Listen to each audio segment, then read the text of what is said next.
Ito ang diskarte namin sa mga ano, ganitong shelves.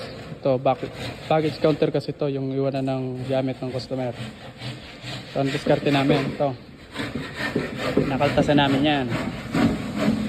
Ito yung mga patayo. Yung patayo, sa harap kayo kakaltas ito. Tapos ito naman yung patumba. Sa likod naman kayo kakaltas. Tapos pagsasamahin nyo yan, katulad yun.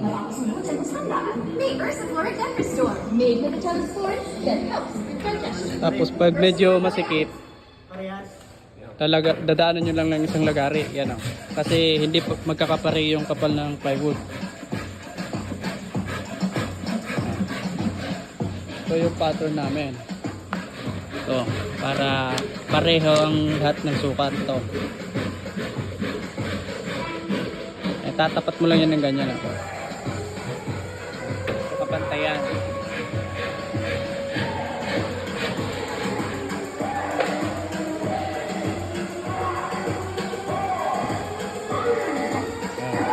Halos magkakapareho yan.